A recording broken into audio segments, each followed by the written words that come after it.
Hello students, आज हम करेंगे चैप्टर नंबर 5 अरिथमेटिक प्रोग्रेशंस का एग्जांपल नंबर 5। हमें दिया है determine the AP whose third term is 5 and the seventh term is 9।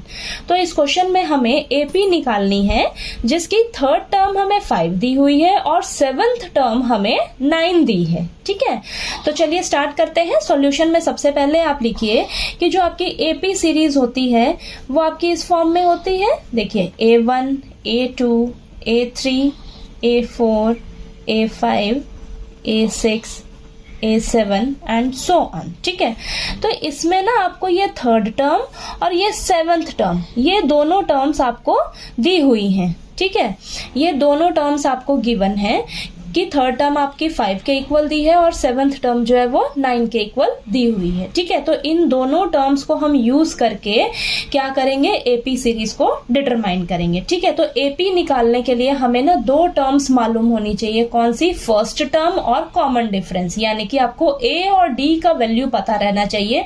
जैसे ही आपको ए और डी का वैल्यू पता लग जाएगा तो आप एपी निकाल सकते हो। ठीक है, तो हम क्या करेंगे, हमें जो क्वेश्चन में गिवन है, चलिए उन्हें यूज करके हम ए और डी का वैल्यू निकालेंगे। तो आपको क्या दिया हुआ है क्वेश्चन में? थर्ड टर्म दी हुई है। थर्ड टर्म किसके इक्वल दी है? आपको 5 के इक्वल दी है। ठीक है, बोला है ना, थर्ड टर्म किसके इक्वल दी है? 5 के इक्वल। ठीक है, तो A3 को हम क्या लिख सकते हैं? देखिए फॉर्मूला अप्लाई करिए, an वाला, a plus n minus 1 into D. तो n क्या है आपके पास? 3, तो 3 minus 1 into D is equal to 5। तो ये क्या आ जाएगा आपके पास? a plus 2d is equal to 5। ठीक है, इसे मान लीजिए आप फर्स्ट इक्वेशन। ठीक, अब यहाँ पर देखिए ये शॉर्ट ट्रिक भी है आपके पास फॉर्मूले की। मैंने इंट्रोडक्शन पार्ट में बताया हुआ है कि A3 है आपके पास, जो भी ये टर्म दिया होता है ना, तो आपने एक नंबर कम करके उतने टाइम्स D जो है आपने फर्स्ट टर्म में ऐड कर देना है। ठीक है, तो आपके पास A3 के लिए डायरेक्ट फॉर्मूला क्या बन जाएगा? A plus 2D। ठीक, ऐसे ही आपको सेवंथ टर्म किसके इक्वल दे रखी है? 9 के इक्वल दी है। तो A7 किसके इक्वल दिया है? 9 के इक्वल दिया है। तो A7 को आप क्या लिख सकते हो? A plus 6D। ठीक है, इज इक्वल टू 9।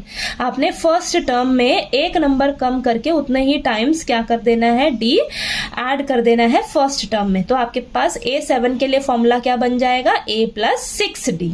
ठीक है, इसको मान लीजिए आप सेकेंड इक्वेशन। ठीक, अब हम क्या करेंगे, सॉल्व करेंगे। Solve first and second equation by elimination method.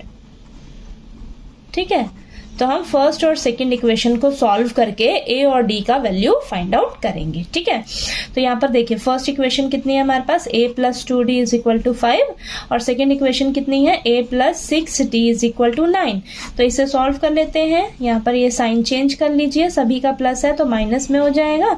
a से a कैंसिल हो जाएगा, एक प्लस का एक है, एक माइनस का a है। ठीक है, तो यहाँ पर देखिए इन दोनों को प्लस माइनस करेंगे तो माइनस का 4d आएगा इज इक्वल टू प्लस का 5 है, माइनस का 9 है, तो प्लस माइनस माइनस बड़ा नंबर 9 है ना, तो माइनस का 4 बचेगा हमारे पास। ठीक है, तो यहाँ पर देखिए d is equal to -4 upon में -4, -4 मल्टीप्लाई में इस साइड डिवाइड में आ जाएगा। ठीक है, तो माइनस से माइनस कैंसिल, 4 से 4 कैंसिल होके 1 आएगा। तो हमारे पास d की वैल्यू कितनी निकल कर आ जाएगी? 1। ठीक है, तो d की वैल्यू 1 आ गई आपके पास। अब हम क्या करेंगे, जो हमारे पास d की वैल्यू आई है किसी भी इक्वेशन में रखकर हम a की वैल्यू निकाल लेंगे। ठीक है, तो यहाँ पर लिखिए put the value of d is equal to 1 in equation first. तो मैं फर्स्ट इक्वेशन में d की वैल्यू रखने जा रही हूँ। तो a plus 2d is equal to 5, a plus 2 into 1 is equal to 5। ठीक है, तो a plus 2 is equal to 5। a की वैल्यू कितनी आ जाएगी आपके पास? 5 माइनस 2, यानी कि a की वैल्यू हमारे पास कितनी निकल कर आ गई? 3। ठीक है, अब हमारे पास a और d की वैल्यू आ गई। ठीक है, तो अब हम AP सीरीज लिख सकते हैं। ठीक है, तो यहाँ पर लिखिए AP, फर्स्ट टर्म क्या है आपकी? 3। अब हम क्या करेंगे, इसमें कॉमन डिफरेंस ऐड करते जाएंगे तो हमारे पास अगली टर्म निकल कर आती जाएगी। ठीक है, तो फर्स्ट टर्म 3 है, इसमें कॉमन डिफरेंस ऐड करिए 1 ऐड करेंगे तो हमारे पास नेक्स्ट टर्म क्या आ जाएगी? 4 में 1 ऐड करिए, हमारे पास नेक्स्ट टर्म क्या आ जाएगी? 5, नेक्स्ट टर्म आएगी 6, देन 7, देन 8, देन 9, देन 10, ऐसे ये चलता जाएगा। ठीक है, तो ये देखिए आपकी एपी सीरीज बनकर तैयार हो गई। और हमें क्वेश्चन में दिया भी क्या हुआ था आपकी, देखिए थर्ड टर्म 5 दी हुई थी ना, फर्स्ट सेकंड थर्ड टर्म हमें 5 दी हुई थी।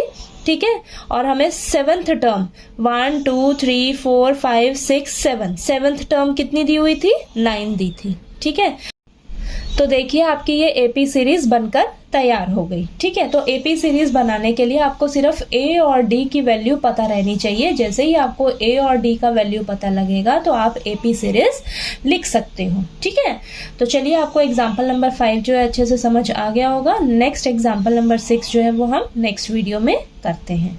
ठीक है।